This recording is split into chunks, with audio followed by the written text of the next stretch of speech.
विहंगम, आकाश से जो शब्द उतरता उसको पकड़ो, समझो और चलो। बस पूज्य महाराज जी कहें आज्ञा पालन ही भजन है। भगवान चाहते क्या, समझो और लगो। तो सुखमन सहज विहंगम सीढ़ी, किंतु वहां तक पहुंचने की सीढ़ी एक ही है, आदेश का पालन। बस जो शब्द उतरे उनको समझो और लगो, पहुंच जाओगे। माया गस्त करे चहु फेरी, किंतु माना कि शांत प्रवाहित है सूरत, अन्य उद्वेग शांत है, मस्ती है, कोई उथल पुथल नहीं है, किंतु माया चारों तरफ गश्त कर रही है। माया बड़ी तेजी से गश्त कर रही है। माया छिद्रान्वेषण कर रही है, खींच के पटक देने के लिए प्रयत्न में लगी है माया। माया गश्त करे चहु फेरी, भरम भूल मत रहियो तुम, चलो दीवाने देश। इस धोखे में मत रहना, इस भ्रम में मत रहना कि हमारी अवस्था बहुत अच्छी है। एक बार सूरत लग गई तो रिनक दिनक धुनी अपने से उठे, धुनी प्रवाहित हो जाती है।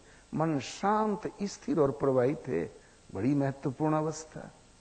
इस धोखे में मत रहना। माया गश्त कर रही चारों तरफ। कोई चरवाहा जब कोई पशु भागता है तो दौड़ के समेटने लगता है, शांत चल रहे हैं तो क्यों समेटे। माया देखती है कि बेटा हमारा चंगुल से निकल जाना चाहता है, तो छोरत ग्रंथि जानी खगराया, विघ्न अनेक करहि तब माया। माया देखती है मेरे चंगुल से ये जीव छूटकर जाना चाहता है, अनेक विघ्न उपस्थित करती है। कलबल छल करी जाहि समीपा, अंचल बात बुझा वहीं दीपा। वो कल करेगी, बल करेगी, माया छल करेगी, हर हालत में करीब पहुंचेगी।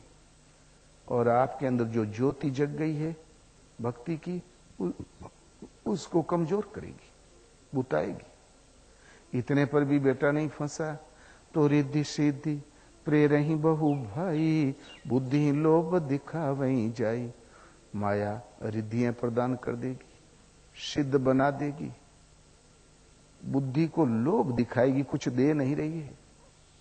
ऐसी अवस्था वाला साधक, कोई संत बाजू से निकल भर जाए, मरणासन है, श्वास रुक भी गई है तो फिर संचार हो जाएगा, वो जी जाएगा, वो भले जी जाए।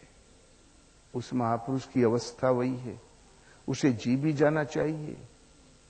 किंतु बाबा जी ने सोचा कि हमारे अंदर इतना पराक्रम आ गया, माया कामयाब हो गई, बस भले जी जाए। क्या है, हमारे द्वारा, हमारे आजू बाजू का एक माहौल है वो, लेकिन भगवान तो नहीं है। वो संत जिसे ढूंढने चला वो तो नहीं है। कदाचित इस आव भाव में उलझ गया तो छूटी न ग्रंथि मिटा सो प्रकाशा, बुद्धि विकल भई विषय बतासा। इसलिए बड़ी शांत सम अवस्था है, सुख मन सहज है, मन सुखपूर्वक श्वास में प्रवाहित है, किंतु माया गश्त कर रही चारों तरफ। इस भ्रम में मत रहना कि हमारी अवस्था अच्छी। जब तक कल प्राप्ति हो जाएगी तो आज माया कामयाब हो सकती है, अगले पल प्राप्ति हो जाएगी तो बीच वाले पल में माया ठोकर दे सकती है। अरब के एक महापुरुष थे, बहुत अच्छे, 10 वर्ष की अवस्था में साधु हो गए। वो लड़का आस्ते आस्ते तल्लीन होके लगा ही रह गया, न देखना न सुनना। लोगों ने सोचा पागल है। आस्ते आस्ते उम्र बढ़ी तो लोगों ने सोचा नहीं, पागल नहीं लगता है, संत है। आस्ते आस्ते 75 वर्ष उम्र हो गई, लेकिन उनकी धुन में कोई फर्क नहीं आया। प्राप्ति का समय आ गया। तो प्राप्ति का समय आता तो भगवान अपने भक्त को थोड़ा ठोकते बजाते हैं। परीक्षा की घड़ी आई तो एक नवाब जादी आके खड़ी हो गई जंगल की कुटीर के सामने। उन महापुरुष ने बहुत औरतों को आते जाते देखा था, जंगली। ये एक दीप्यमान, बड़ी सौम्य, बड़ी सुशील, वेशभूषा अजीबो गरीब। तब महाराज को दया आ गई, यहां शेर चीते भी नरभक्षी है, इन पगडंडियों में कहीं भटक गई तो पानी के बिना भी मर सकती है, लगता है किसी भले घर की है, ये कहीं मरने जाए। थोड़ी सी दया आ गई। तुरंत उन संत ने जीवन में पहली बार पूछा दयार्द होके, तुम्हारे साथ कोई है? ये जंगल है, कहीं भटक जाओगी तो यहां पानी भी कहीं नहीं है, कहां से आई हो? तो मुस्कुराई और पीछे हट गई। तो बोले अरे बता तो दे, कोई है तो ठीक है, हमसे कोई मतलब नहीं, यदि नहीं है तो मैं रास्ता बता दूं कहां जाना है। तो फिर पीछे हटी मुस्कुरा के। महात्मा जी खड़े हो गए, बोले अरे बता तो दे। महाराज ने सोचा बहुत मन बढ़े, लाड प्यार में पली लगती है तो ये जरूर कहीं खतरा खा जाएगी बेचारी। तो बोले अरे बता तो दे। वो चलने लगी, महाराज चलने लगे, वो दौड़ने लगी, महात्मा भी दौड़ने लगे। वो नई लड़कियां फरफर उड़ जाए, महात्मा 75 साल कहां तक दौड़े।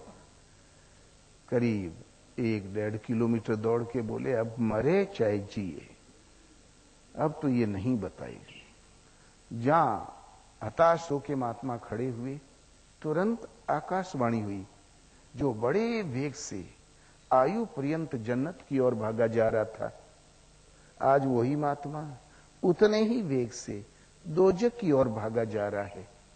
अरे आज से चौथे दिन तुम्हें नबूवत प्राप्त होने वाली थी। जो आयु पर्यंत बड़े वेग से परम धाम की श्रेय की ओर भागा जा रहा था, वही व्यक्ति उतने ही वेग से नरक की ओर भागा जा रहा है। केवल चौथे दिन तुम्हें अवतारी स्थिति अभय पद प्राप्त होने वाला था। इतना जहां सुना, लेकिन तुम चूक गए। इतना सुनते ही उन्होंने उठाया कुल्हाड़ी और अपना पांव कर डाला। उनकी टेक में कोई कमी नहीं थी, जबकि गरीब पांव का कोई दोष नहीं, दोष तो मन का था, भावना का था। मन की भावना ने जिधर ढकेल दिया, पांव उधर उठ गए। मन दिखाई ही नहीं पड़ा, नहीं तो उसको भी काट डालते आज। इसलिए जब समय आता है प्राप्ति का, तो भगवान परीक्षा लेते हैं।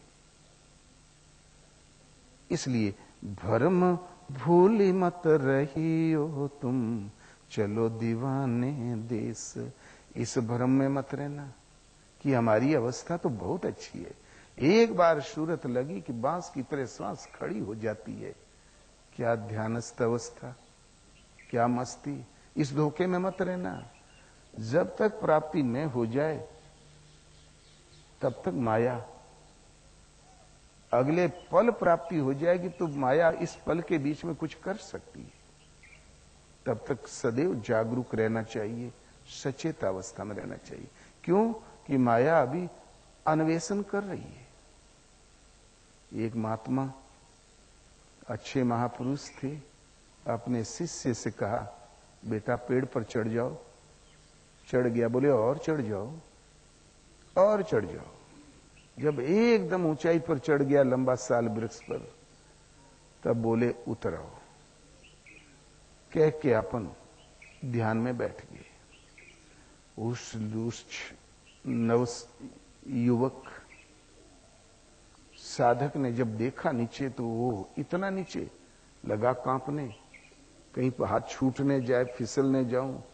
आस्ते आस्ते चिपक के पकड़ते पकड़ते जब 10 फीट रह गया उतरना, तब महाराज बोले अरे सावधान, खूंटी पकड़, पांव चिपका के रख, उड़ाल उधर से पकड़ ले, कहीं तू गिरने पड़े।